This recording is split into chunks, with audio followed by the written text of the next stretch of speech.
भोलेनाथ के चमत्कारिक दर्शन। सावन का पावन महीना था।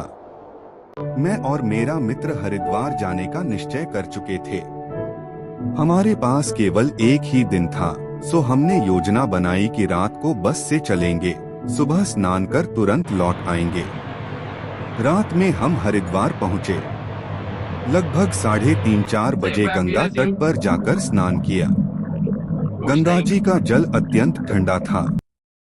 जैसे ही हमने डुबकी लगाई, तन मन एकदम शुद्ध हो गया। स्नान के पश्चात हमने वापसी का सोचा, परंतु बसें उपलब्ध नहीं थीं। तभी हमने ऋषिकेश जाने वाली बस देखी और मन में विचार आया, क्यों न ऋषिकेश भी घूम लिया जाए। ऋषिकेश में लक्ष्मण झूला और राम झूला के दर्शन कर हम लौट ही रहे थे कि नीलकंठ महादेव मंदिर का मार्ग दिखा। दूरी लगभग 20 किलोमीटर थी।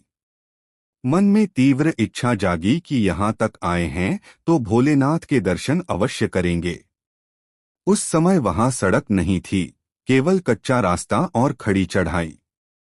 ऊपर से हल्की हल्की बारिश हो रही थी।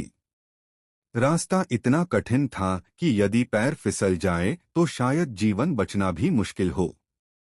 धीरे धीरे चढ़ते हुए हमारा सारा पानी समाप्त हो गया। प्यास से कंठ सूख रहा था और ऐसा लग रहा था कि अब आगे बढ़ना संभव नहीं।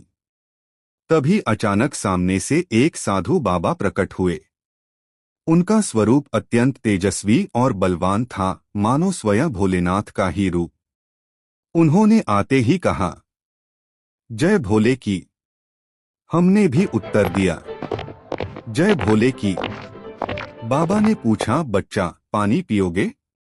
उस समय हमारी दशा ऐसी थी कि मन में आया, चाहे जहर भी मिले तो अभी पी लें। मेरे मित्र ने झिझक दिखाई, पर मैंने तुरंत हाँ कह दी। बाबा ने अंगूठे जितनी छोटी केन से थोड़ा जल दिया। आधा मैंने पिया और आधा मेरे मित्र ने। जल पीते ही सारी थकान और प्यास गायब हो गई।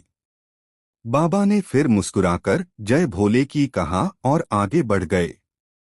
मैंने पलटकर देखा तो पीछे कोई नहीं था। रास्ता सीधा था, परंतु बाबा जैसे कहीं विलीन हो गए हों। उस जल के बाद हमें पूरे दिन पानी की आवश्यकता ही नहीं पड़ी। अंततः हमने नीलकंठ महादेव के दर्शन किए और प्रसन्न मन से लौट आए।